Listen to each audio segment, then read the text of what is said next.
गोपाल लाल जी हमारे बीच में शफिया अंसारी साहब हैं। मैं चाहूंगा कि माननीय आज के कार्यक्रम के आगे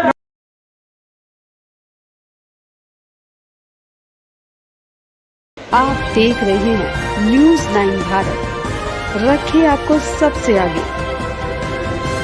नमस्कार, आप देख रहे हैं न्यूज़ 9 भारत और मैं हूं आपके साथ अशोक चौहान। देश और दुनिया की तमाम खबरों पर आइए डालते हैं एक नज़र।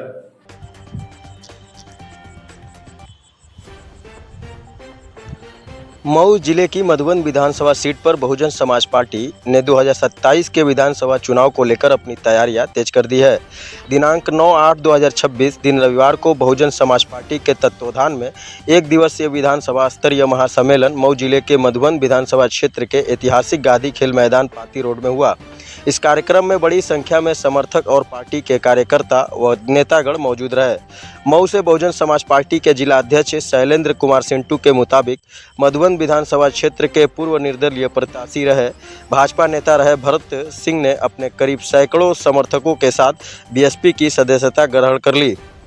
बीएसपी की ओर से विधानसभा क्षेत्र स्तरीय महासम्मेलन कार्यक्रम में उपस्थित रहे सामाजिक कार्यकर्ता सोशल मीडिया पर वायरल बागी बलिया के लाल राहुल गीता सिंह जी से हमारे संवाददाता पत्रकार मोहम्मद सुफियान ने बातचीत किया। राहुल गीता सिंह जी भाजपा में मंत्री AK शर्मा को लेकर क्या कुछ कह दिया कि काफ़ी तेज़ी से पूरे प्रदेश में वायरल होने लगे। आइए दिखाते सुनाते हैं इस खास वीडियो, इस खास रिपोर्ट में।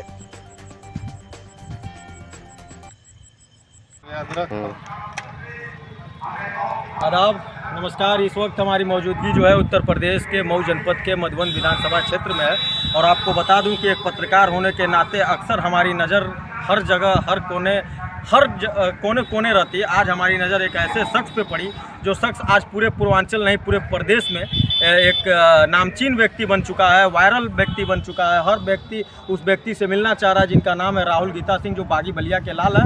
और आज हम आपको बता दें कि बहुजन समाज पार्टी के तत्वावधान में आज एक महासम्मेलन, एक दिवसीय विधान सभा स्तरीय महासम्मेलन था, जिस महासम्मेलन का मकसद था जो भरत भैया जो कभी भारतीय जनता पार्टी के नेता हुआ करते थे, कार्यकर्ता हुआ करते थे, एक कद्दावर नेता हुआ करते थे इस पूर्वांचल के। भरत भैया भारतीय जनता पार्टी में काफ़ी सक्रिय राजनीति से जुड़े रहे और काफ़ी वर्षों से उन्होंने मेहनत किया, चाहे कटान क्षेत्र का मामला रहा हो, बाढ़ क्षेत्र का मामला रहा हो, शिक्षा क्षेत्र का मामला रहा हो, बिजली का, सड़क का, पानी का, दलित आदिवासी बुनकर समाज, हर वर्ग के मामले में खुल करके बढ़ चढ़ के हिस्सा ली। लेकिन भारतीय जनता पार्टी ने उनको हमेशा नकारा और नकारने का नतीजा रहा कि भरत भैया कई सालों से देखते देखते आज उन्होंने बसपा ज्वाइन कर लिया। और उसी का नतीजा रहा कि आज एक मधुबन विधानसभा में गांधी मैदान में एक बहुत बड़ा कार्यक्रम का आयोजन किया गया, जहां बसपा के तमाम बड़े कद्दावर नेता, तमाम बड़े लीडर आए और उनके मंच पे उनकी ज्वाइनिंग हुई। और आज मधुबन विधानसभा का क्या माहौल है, आइए उस माहौल को हम जानने की कोशिश करेंगे, क्योंकि 2027 विधानसभा चुनाव का बिगुल बज चुका है। सारी राजनीतिक पार्टियां रोटियां सेकने में लग चुकी हैं और इसी को लेकर के हम बात करेंगे। राहुल गीता सिंह जो एक सामाजिक व्यक्ति हैं, सामाजिक कार्यकर्ता हैं, ये शिक्षा, एक समान जैसे मुद्दों पे खुल करके आते हैं, तमाम मुद्दों पे आते हैं। भैया आपका बहुत बहुत स्वागत है हमारे चैनल में। बहुत बहुत धन्यवाद। आज आपकी मौजूदगी मऊ जनपद में है, उसी विधानसभा में है जैसे वीरों की धरती, जवानों का देश बागी बलिया उत्तर प्रदेश कहा जाता है, वही बगल की धरती है। इसी बगल की धरती मऊ जनपद का मधुबन है, ये भी वीरों की धरती है। इसी वीरों की धरती से आज एक लाल जो है भरत सिंह, जो नाम भरत सिंह है, प्यार से भरत भैया लोग कहते हैं, आज उन्होंने भाजपा छोड़ करके बसपा ज्वाइन कर लिया। इस पर आपकी राय क्या होगी? बीजेपी लगातार जो है भरत भैया का तिरस्कार करती रही है पिछले 20 सालों से। 20 सालों से बीजेपी जब यहाँ थी नहीं तो उन्होंने बीजेपी को खड़ा किया, उन्होंने कैडर खड़ा किया, उन्होंने लोग बनाए, वो गांव-गांव घूमे, वो गली-गली घूमे, हर सबके दुख में, सबके सुख में, सबके अच्छे में, सबके बुरे में गए। लेकिन पिछले 3 बार से टिकट की मांग कर रहे हैं और बीजेपी के कान पे जूं तक नहीं रेंगता है। कोई भी प्रतिभाशाली आदमी जिसके अंदर क्षमता है कि उसको सदन में रहना चाहिए, उसको यहाँ रोड पे बीजेपी छोड़ी हुई है, तो इससे अच्छा डिसीजन नहीं हो सकता है। और आप देखे होंगे जो रैली निकली थी 5 किलोमीटर लंबी, और देखे होंगे जो आज भीड़ हुई है यहाँ पे, वो बता रही है कि लोग बुलाए नहीं, अपने से आए हैं, वो कहीं भाड़े के लोग नहीं हैं। और बता रही है कि इस बार आने वाले समय में इस चुनाव में भरत भैया यहाँ से जीत के सदन में जाएंगे। जिस तरीके से आप इस सम्मेलन में आए, सम्मेलन में मौजूदगी रही आपकी, आपने देखा होगा तमाम महिलाएं हैं, तमाम नौजवान हैं, तमाम छात्र हैं, तमाम वो इस क्षेत्र की जनता है, अगल बगल जनपदों से भी लोग चल करके आए, अपनी गाड़ियां लोग लेकर के आए जिनको बुलाए नहीं गए। भारतीय जनता पार्टी के जैसे स्कूल कॉलेज बंद करके और गाड़ी की व्यवस्था करके यहाँ नहीं लाया गया, बल्कि सारे लोग अपने संसाधनों से आए। इस पर आपकी राय क्या है? बिल्कुल, लोग चाहते हैं कि भरत भैया यहाँ के विधायक बने। मैं यहाँ के क्षेत्र में घूमा हूँ और मैंने देखा है, क्योंकि भरत भैया से संबंधित रहे हैं, परिवार के सदस्य के तौर पे हैं, तो मैं इनके साथ बहुत जगहों पे गया हूँ और मैं देखा हूँ कि लोग चाहते हैं कि अब कोई अच्छा प्रतिनिधि बने मधुबन का, मधुबन को लूटने वाले और खाने वालों से मुक्ति मिले। यहाँ जितने प्रतिनिधि बने हैं वो सिर्फ जात पात धर्म इसी के नाम पे बने हैं। एक आदमी दिखता नहीं है क्षेत्र में, न कभी आता है, न किसी दुख में जाता है, न किसी के सुख में जाता है, न शादी में जाता है, न ब्याह में जाता है और न कोई कार्य कराता है मधुबन की धरती पे।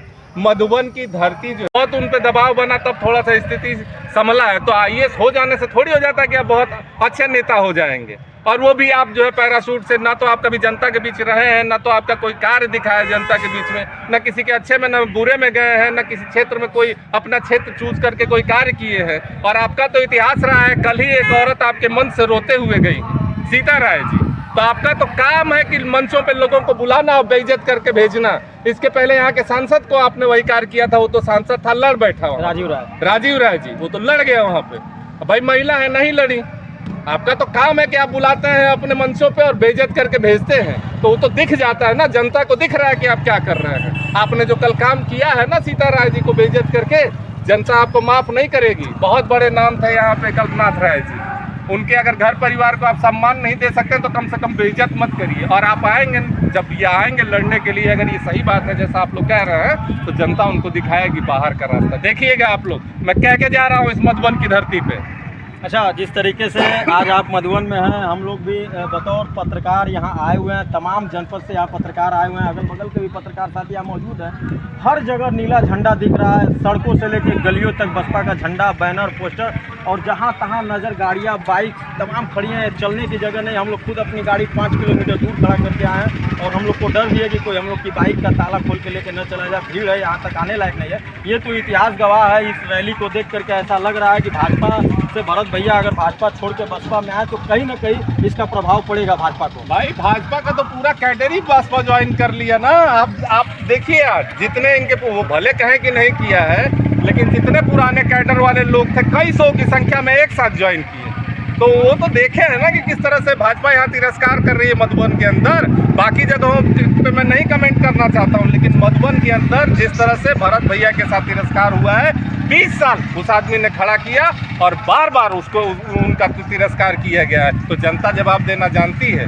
जनता एक लिमिट तक, एक समय तक सहती है चीज़ों को और उसके बाद जो है जवाब देती है। यानी कहीं ना कहीं मान लिया जाए कि मधुबन विधानसभा में भरत भैया के बाद कोई विकल्प नहीं है। ना, इस समय कोई विकल्प नहीं है। इस समय सब हवाई नेता कोई टिकेंगे नहीं। लोगों ने मन बना लिया है, हम लोग भी घूम रहे हैं, देख रहे हैं, लोगों ने मन बना लिया है कि जो जनता के बीच रहता है, जो जनता के लिए काम करता है, जो विकास कर सकता है, जो जनता के साथ उठ बैठ सकता है, वही जीतेगा इस बार मधुबन से, और कोई नहीं जीतेगा। एक सवाल आपसे और है, अक्सर आप सामाजिक कार्य को लेकर के मीडिया पे सुर्खियों में बने रहते हैं। अभी आपने इसी बलिया के रसड़ा विधानसभा क्षेत्र से लोकप्रिय विधायक रहे और लगातार 3 बार विधायक रहे। एक बार तो अपने बलबूते वो जीते जब उत्तर प्रदेश में बहुजन समाज पार्टी नथिंग के बराबर हो गई थी, उसका खाता खुलना मुश्किल था और जमानत जब्त हो गया था।